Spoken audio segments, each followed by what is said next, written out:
Hello everyone, welcome back to my channel. This is Moushumi Roy. सो आज इस video से मैं एक सीरीज़ की शुरुआत करने जा रही हूँ। This series is going to be exclusively based on specific person. ठीक है, ये मैटर नहीं करता है कि आप मैरिड हो या फिर अनमैरिड हो, सिंगल हो, कमिटेड रिलेशनशिप में हो, या फिर आप एक ब्रेक ले रहे हो अपने रिलेशनशिप एक्सपीरियंसेस से।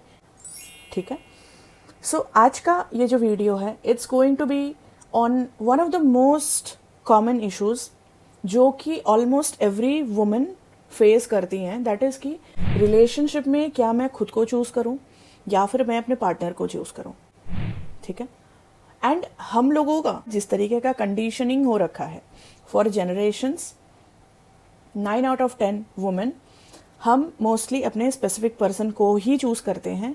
हम हमारे रिलेशनशिप को चूज़ करते हैं और कहीं ना कहीं पे हम खुद पीछे रह जाते हैं। हमारे जो भी नीड्स हैं, जो भी डिज़ायर्स हैं, जो भी हमारे एक्सपेक्टेशंस है, होप है, या फिर हमारे माइंड के अंदर जो भी हम चीज़ें सोच रहे हैं कि रिलेशनशिप में I want to experience this, मैं इस तरीके से फील करना चाहती हूँ, मैं ये सारी चीज़ें करना चाहती हूँ, मैं चाहती हूँ कि मेरे रिलेशनशिप इस तरीके से फंक्शन करे, इस तरीके से ये चीज़ें हो। ठीक है, कहीं ना कहीं पे वो चीज़ दब जाता है, वो चीज़ कहीं ना कहीं पे सप्रेस हो जाता है।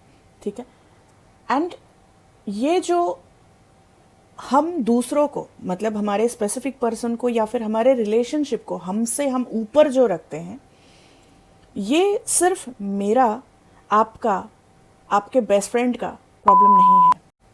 ठीक है, ये जो प्रॉब्लम है ये एक जनरेशनल कंडीशनिंग है। एंड ये जो सैक्रिफाइसेस एंड एडजस्टमेंट, कॉम्प्रोमाइज जो हम चीज़ें करते हैं रिलेशनशिप में, ये एक्ट ऑफ सेल्फलेसनेस नहीं है, ये एक झूठ है। ठीक है, ऑल्दो हम बोलते हैं कि हमने बहुत एफर्ट्स लगाए रिलेशनशिप में, ठीक है, हमने बहुत ज़्यादा इन्वेस्ट किया इस रिलेशनशिप में, हमने बहुत ज़्यादा सैक्रिफाइस किया, बहुत ज़्यादा एडजस्ट किया, हमने खुद के जो भी डिज़ायर्स हैं उन सारी चीज़ों को हमने कहीं ना कहीं पीछे छोड़ दिया, बिकॉज हम खुद को ये बताते हैं कि बिकॉज हम उनसे बहुत ज़्यादा प्यार करते हैं, बिकॉज हम बहुत ज़्यादा रिलेशनशिप ओरिएंटेड है, बिकॉज हमारे लाइफ में रिलेशनशिप्स का बहुत ज़्यादा इम्पॉर्टेंस है, इसलिए हम हमेशा तत्पर रहते हैं रिलेशनशिप्स के लिए सैक्रिफाइस करने के मामले में। यह सुनने में बहुत ज़्यादा कन्विंसिंग लगता है, लेकिन सच बात तो ये है, असली कारण ये नहीं है कि हम सेल्फलेस हैं। असली कारण ये है कि मैं जब मेरे स्पेसिफिक पर्सन को चूज कर रही हूं, उसके नीड्स को चूज कर रही हूं, उसकी मनमानी को मान रही हूं, ऑल्दो वो चीज करने में मुझे बहुत ज्यादा तकलीफ हो रही है या फिर मेरे लाइफ में कोई डैमेज भी हो सकता है इन चीजों के कारण। ठीक है, तो ये मैं इसलिए कर रही हूं क्योंकि कहीं ना कहीं पे मेरे अंदर ये एक एक्सपेक्टेशन है कि जैसे मैं उसके लिए कर रही हूं, जैसे कि मैं अपना प्यार उसके लिए मैं प्रूव कर रही हूं, वो भी मुझे प्रायोरिटाइज करेगा।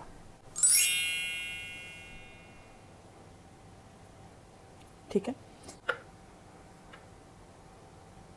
एक रीसेंट एक्सपीरियंस में बताती हूँ। सो मेरी एक क्लाइंट है, तो she is in A relationship. उनके जो स्पेसिफिक पर्सन है,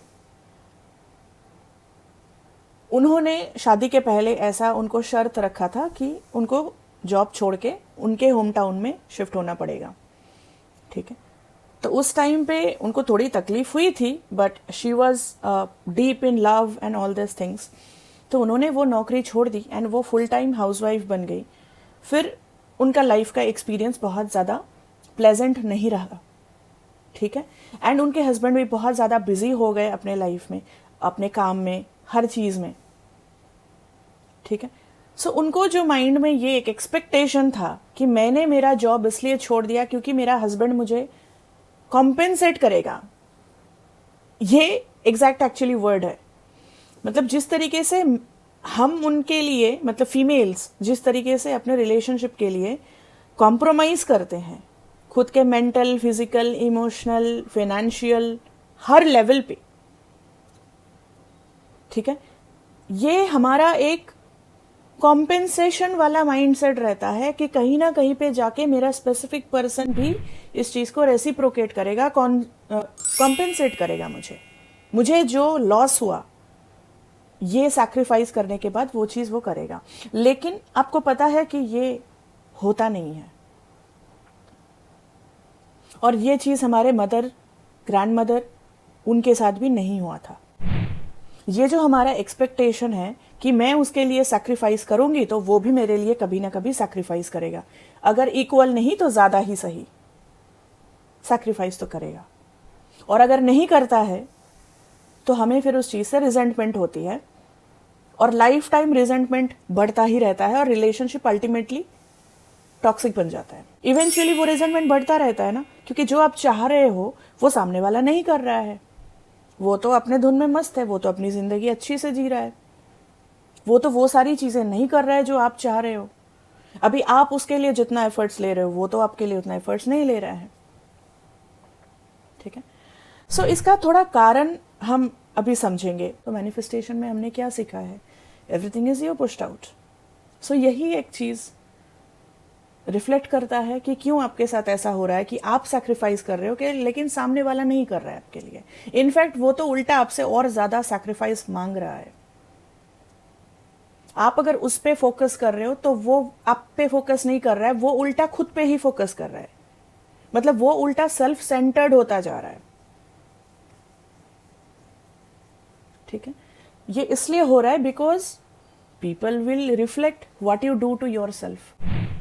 मतलब अगर मैं खुद को अबैंडन करती हूं तो सामने वाला मुझे अबैंडन करेगा। ये सीधा सा फॉर्मूला है, बचपन में हमने जैसे कि a+b² का फॉर्मूला रट लिया था। ठीक उसी तरीके से मैं चाहती हूं कि आज के सीरीज के इस फर्स्ट वीडियो में ये जो चीज मैं आपको बता रही हूं, ये फॉर्मूला आप हमेशा याद रखो। ठीक है, कि जो आप आपके साथ करेंगे, खुद के साथ करेंगे, वही सेम चीज सामने वाला पर्सन आपके साथ करेगा। ठीक है, अगर मैं खुद को अबैंडन करती हूं तो सामने वाला मुझे अबैंडन करेगा। अगर मैं मेरे नीड्स को, मेरे डिजायर्स को, अगर मैं उसको सैक्रिफाइस करती हूं तो सामने वाला भी मेरे नीड्स, मेरे डिजायर्स, मेरे जो भी चीजें मेरे लिए इंपॉर्टेंट है वो सारी चीजों को वो भी उसको सैक्रिफाइस करेगा। मतलब वो भी उस चीज को प्रायोरिटी नहीं देगा। अगर मैं मेरी खुशी को प्रायोरिटी नहीं देती हूं तो सामने वाला भी मेरी खुशी को प्रायोरिटी नहीं देगा। ठीक है, तो ये जो हमारा एक्सपेक्टेशन है कि मैं अगर सैक्रिफाइस करूंगी तो सामने वाला भी सैक्रिफाइस करेगा, ये क्रॉस मार दो इस चीज पे।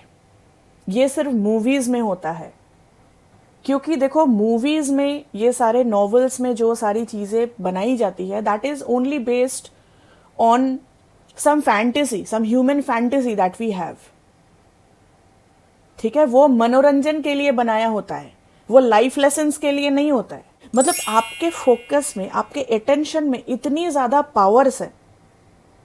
ठीक है, मतलब अगर आपका फोकस आप पे होगा तो आपके स्पेसिफिक पर्सन का भी फोकस आप पे होगा।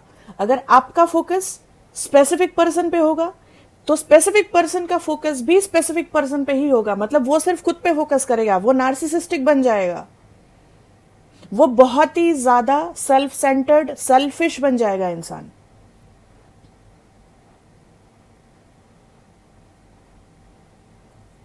ठीक है,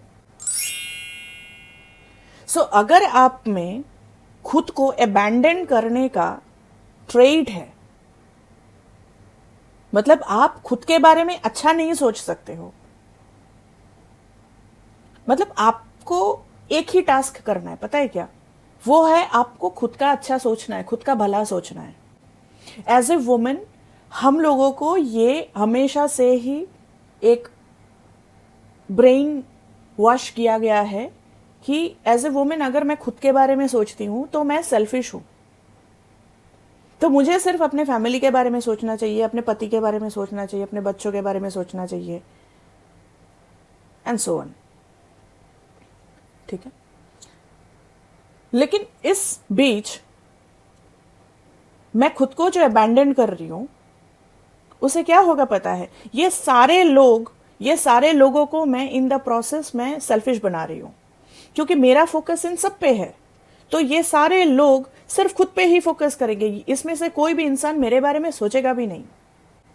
इसलिए आप देखोगे most of the girls have this complaint कि मैम मैंने तो इतना एफर्ट्स डाला मेरे पास्ट रिलेशनशिप में, मैं तो इतना एफर्ट्स अभी भी डाल रही हूँ, लेकिन मेरा स्पेसिफिक पर्सन मेरे बारे में क्यों नहीं सोचता है, उसने मुझे क्यों रिप्लेस कर दिया, या फिर वो क्यों मुझे कभी नहीं कॉल करता है, वो क्यों नहीं मुझे मैसेज करता है, वो क्यों मुझे सिर्फ हुकअप के लिए कॉल करता है, वो क्यों मुझसे पैसा मांगता है हर 2 महीने, हर 1 महीने, वो क्यों मेरा एक्सप्लॉयटेशन कर रहा है। वो इसलिए कर रहा है क्योंकि आप भी खुद अपना एक्सप्लॉयटेशन ही कर रहे हो। ठीक है, सो आपको इस एक चीज को बस करेक्ट करना है, सिर्फ एक चीज को। लेकिन ये बोलना जितना आसान है, करना उतना आसान नहीं है। इसके लिए आपको शैडो वर्क करनी पड़ेगी कि क्यों आप खुद को अबैंडन करते हो। ठीक है, so for this you have to work with me personally in a WhatsApp coaching setup, not on a one-on-one session, because that will be the best use of your money when you work with me on a WhatsApp coaching setup, because there you get more access। आपको मेरा ज़्यादा time मिलता है, मैं आपको अच्छे से समझ पाती हूँ, आपके पैटर्न्स को समझ पाती हूँ, आपके पास्ट के मिस्टेक्स को समझ पाती हूँ, आपके अभी के मिस्टेक्स को समझ पाती हूँ, आपके डे टू डे लाइफ में क्या मिस्टेक्स आप कर रहे हो उसको मैं समझ पाती हूँ, एंड आपको अप्रोप्रिएटली गाइड कर पाती हूँ।